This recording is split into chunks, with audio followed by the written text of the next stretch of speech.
Welcome to Lawyers Rock. Today I'm going to interview Bobby Razak. Now, Bobby's one of the premier directors in action sports. He's done a number of films, commercials, and other online content for MMA fighters, boxers, and a lot of those companies, including Tap Out. Bobby's going to share with us some of his insight on how he got to where he is today, give us some lessons learned, and he's going to tell us why the business side is so important to be successful in this business. So let's rock.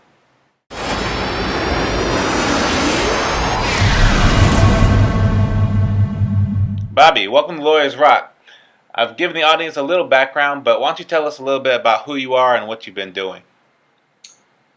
My name is Bobby Razak. I'm a director, producer. I work around 50% of my work is in action sports, primarily mixed martial arts. I've worked with every major organization, sports organization out there, and I do very provocative, beautiful commercials and films in the genre, and I love what I do. It's great. Looks like you carved out a niche for yourself. What inspired you to be a director? Man, I watched Spartacus when I was 6 years old. We were renovating the house in England, and my mum just put me in front of the TV. I think I was maybe 5, and Spartacus came on with Kirk Douglas.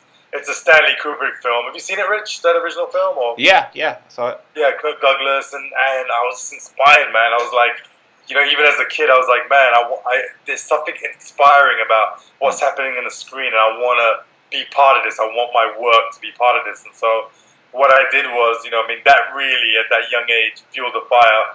And of course, Bruce Lee, when I was 14, I was such a big Bruce Lee fan, and I knew that, two things I loved was martial arts and filmmaking. So it was just a natural that I would, combine both of those, Okay. Well, you're doing your thing. I looked at your website. You've done things for Tap Out. You did the history of MMA.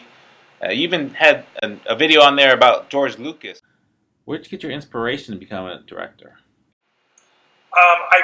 It's a tough question, because I've spoken to a lot of directors too who are very famous out there, and I've asked them, and each individual person that made it in a creative field all had a very own unique path. I think, being a creative, there's no one specific path. Like, I think if you're a doctor, you go do your degree, you go to medical school, you do your 4-year residency. There's like a specific blueprint. There's no blueprint for any form of creative arts. A lot of it really starts down with working hard. A lot of people say they're directors, producers, writers, actors, but they want the easy way out. They're not putting the time in the gym. I mean, they really got to work hard. So really, everything goes down to hard work. And on top of that, too, you have to recognize that you have talent. Some people are more in love with the concept of being an artist, in the concept of being a director, but they really don't have the skills. So you have to believe and recognize that you got the skills, because you might be barking up the wrong tree. You might be in the wrong profession. And,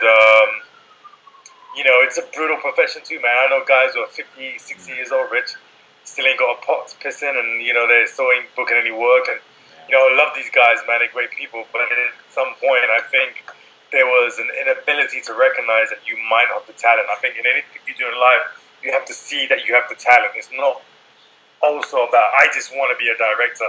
I'm going to work hard. You can work hard and still get nowhere, because you've got to have the skills. I believe I have those skills. And so that's what's helped propel my career. Okay, well, I mean, that covers the creative side, and I personally think that there is a business side. You have to have a business acumen as well. How have you been able to establish yourself with as the business and making money in what you're doing? Anyone can create a film, but how do you make money from it?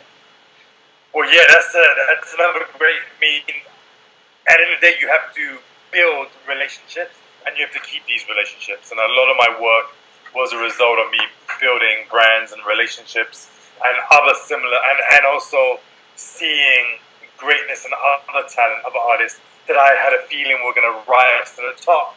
And so whoever rose first throw the rope down. So, business is everything, man. If you don't understand the business of what you're doing and don't research it, and more than that, experience what the business is like in any genre, it's going to really throw you for a loop. I think I've got a lot of seasoning in terms of, what works for me, how I deal with my clients, how I keep specific clients. And it's a fine line, because as an artist, you want to stick to your guns, and and a particular business guy is not really about the art. It's about bums on seats. They want a certain product. They want that product to equate into dollars. So it's always finding that middle balance. But I think the key is, because like if you're a newbie in this business, you just can't go to the top of a big client and expect he's going to be your boy. You have to grow with additional business clientele. So another key skill to being a director, there's so many things that got to be.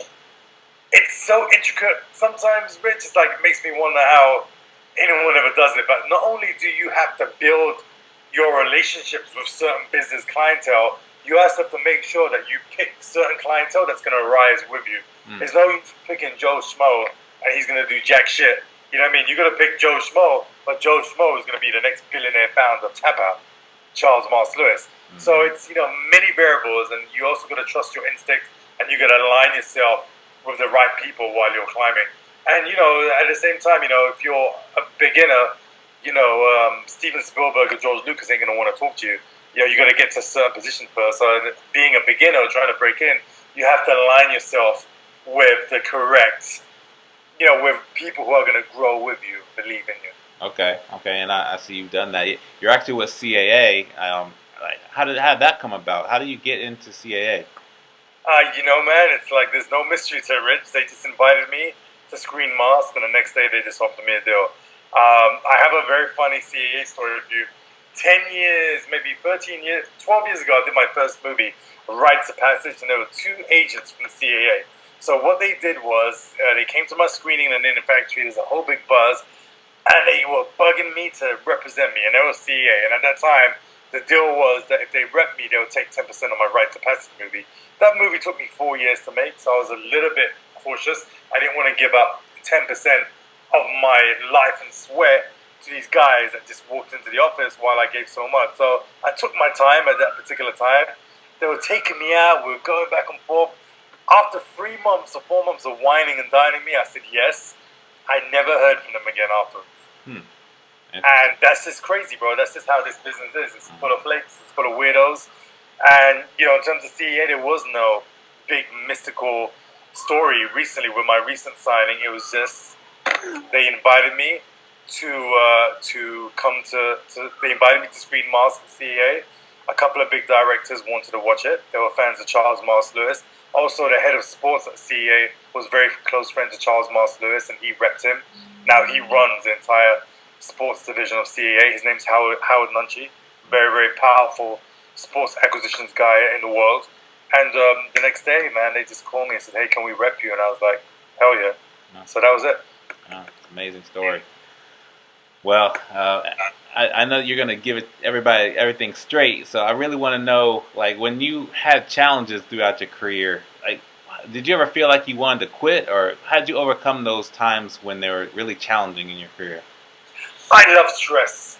I believe that when I direct something and if it comes too easy my way, I believe I don't perform best. I think the greats of the world, whether you're Muhammad Ali, Ronda Rousey, Jordan Burroughs just won the Olympic wrestling gold medal in London, whether you're Gabby Douglas, who won the gold in gymnastics in London, whether you're Steven Spielberg, you've got to have that ability to thrive under stress. You've got to have that ability to work under pressure, and I think that's the sign of the greats. And this game is all about pressure. You're only as good as your last job. You fuck up, Rich, and no one's going to hire you again. I mean, there's constant pressure. You're working with time restraints. If the camera breaks down and you're directing, oh well, the client's not going to be mad at the camera. Oh, you stupid camera. No, you're going to take the hit. So it's the ability to work under stress. If you can't work under stress, then go do a 9 to 5. This is the wrong business for you. You have to recognize that you can work under stress, because this job is all about stress. Luckily for me, I love stress. I love to be put in the fire. I think I perform better under stress. When it comes too easy, it's like, whatever. Okay, all right. Well, on the other end of the spectrum, what was a point where you felt like you made it, and you knew that you'd finally made it in your career, and all the hard work had paid off? Rich, in my mind, I always had made it. That was probably Razak. You've known me for some time. I was probably talking boiling shit when you first met me. In my mind, I had a very, very strong visualization that I was the best in the world. I was the #1 action sports director in the world. And so, from the very beginning, in my mind, I visualized that I was the king. I think when it all came together for me, where I felt like I was getting respect, was last year, November 20th. It was the 20th anniversary of mixed martial arts. Sports Illustrated did a story on me. It was a #7 story on Sports Illustrated for the whole day. I was on the front page, and they were talking about Bobby Razak and my life's work. I was on the front page of MMA.tv. To me, that felt like, wow, that was recognition. The 20th anniversary of this great sport of mixed martial arts. You know, they chose to recognize me in that particular day, and I was so honored, man. And to me, like, being part of Sports Illustrated, it's my third Sports Illustrated story, to me was like a verification to me that, you know, I've done something. Because, you know, in terms of manifesting you're the best, that's all in your own mind. That's in your own belief structure. You know, whether that is really happening in the universe, in the world, is a whole nother ballgame. I could be thinking I'm the best, but whether the world is seeing that, it's not necessarily the case. This one felt like I was getting verification that, hey, you're doing something good, you're being recognized for your work, and keep going forward. That was more important than any commercial or film I just did. So yeah, I think that's really going to resonate with the audience. What kind of mantra do you live by?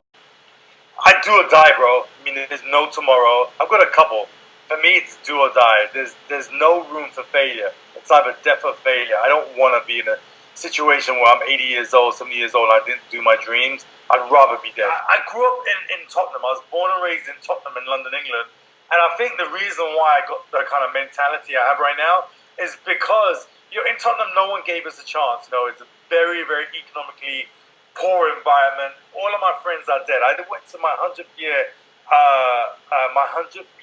reunion. 3 people showed up. Everyone was dead. Everyone was in jail. No one ever made it out of East London, out of Tottenham, especially the ethnic minorities. So I think one of the reasons why I've got this kind of personality, got this kind of way of dealing with things, you know, is because of who I am and what I was raised. No one ever made it. You had to will yourself to succeed. No one gave you an opportunity. If you was a black man, a man of color, no one gave you an opportunity. You had to will yourself. And I think this is why I have this kind of personality. But I think each person should really find out ultimately what makes them tick. Because what makes me tick ain't going to make you tick, ain't going to make Joe Schmo tick. So really, you know, there's an old saying that Sun Tzu says from the Art of War is to know your enemy, you got to know yourself. And that's how you deal with them. So, you know, you got to really figure out what makes you tick out there. And I think if you can figure out what makes you tick, that is probably one of the greatest information that you can take back to your computer, take back to your data banks, and figure out how you're going to be able to beat this game called life. Yeah. And I think once you know who you are intricately inside, then you can really attack and really develop yourself, really do, you know, amazing work. Because in this life, no one's going to give you an opportunity. Yeah. No one's going to give you an opportunity. You got to fight tooth and nail. And that's really what it's about. It's about knowing yourself and really pushing it. And you want to live forever. Rich, man, I want to live forever. I want people hundreds of years from now talk about Bobby Razak and the work he did. And that's really what drives me. To me, financial and money is not the only thing that drives me. I think people have a sense of success is all about what money they have. But to me, I was reading a story about Martin Luther King. I believe he had $47 in his bank account when he died. I believe Gandhi had maybe $22. I did these kind of weird kind of research things. I think Malcolm X had maybe $50 in his bank account, had no money. And to me, you know, they may have only had like between 3 of these legendary, iconic figures, Rich. They had less than $150, but they changed the world. And to me, like, you know, ultimately what I want to do is really change the world. I want to do really profound work. And I think also another sign of success isn't really about what kind of money you have, but it's also what kind of impact you do in the world. It's what you give back to the world. And I think those 3 gentlemen are a great example of, like, they didn't make that money, that cash paper, but their success is on a whole nother planetary level. And to me, that's what it's about. Yeah, no, I totally agree. Rich, for your people out there, it's about passion, man. I see a lot of people right now, bro, and they're not giving it 100%. They talk the talk, but they're not walking the walk. For me, man, you got to talk the talk, you got to walk the walk. And I filmed one of maybe the greatest athletes last week, and it's an amazing project. And he told me people are not understanding of their limitations. They have certain limitations, and they either accept those limitations, or they're not really analyzing what's going on internally. If you're putting the hard work. If you're telling everyone, hey, I want to be a great director, but you're going home and slacking up, then you're slacking up. You know what I mean? And that to me is disgusting behavior. So the key is, man, is work hard, work smart, recognize your talent, and go for the kill. There's a lot of lazy people out there, Rich. A lot of lazy people. And I believe, one of the reasons why, above and beyond my skills, why I've made it, because I'm not lazy, man. You know me from the real estate game. I give 100%, man. So there's a lot of people there that's living in this delusional bubble. Break that fucking bubble, man. Go ahead, look in the mirror, break that bubble. Look in the mirror, recognize you're a loser, or recognize you're one of the best in the world, and work hard and achieve it. But don't be a fake person to yourself, man. And that's what's happening to a lot of people out there.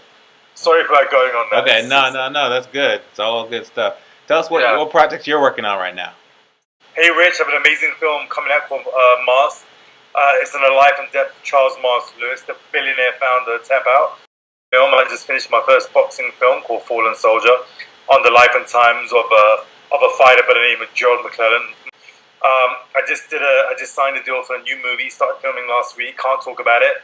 Signed an NDA, but it's with one of the wealthiest people in the world right now. It's gonna be a stunning, beautiful movie. Really excited. That's gonna keep me occupied. Should keep me occupied for the whole of 2014. I do maybe 30 commercials a year, and that's the business going beautiful. A couple of spec shows I'm doing with CAA. Just killing it, Rich. Just killing it. Just going to another level and proving time and time again why I'm the best in the world. I believe I'm Sports Illustrated have claimed it, but I'm definitely the #1 action sports director in the world right now. And that's my title, and I'm keeping it. And no one can really create what I create. Okay, I'm a genius. I'm a fucking genius, bro. That's great. Great insight, Bobby. And I love the confidence. You always need that. All right, so I'm going to put up your information on the screen, but tell everybody how they can contact you if they need to get in touch with you. You can contact me. My best thing to really contact me is at Twitter, at Bobby Razak, BobbyRazak. Check out my website too, Bobby Razak Movies, but I've not updated it recently, so better off going to my Vimeo.com/Bobby Razak or my YouTube.com/Bobby Razak. Follow me on Twitter. If you have any questions, tweet me a message, tweet me a question. I'll more than welcome to ask you. #LawyersRock, so I know it's coming from this particular podcast, and I'll be more than happy to answer any questions out there. Okay. All right. Perfect. Thanks a lot, Bobby. I really appreciate the interview. Definitely some food for thought for all entrepreneurs. Thanks again, Bob, for the interview.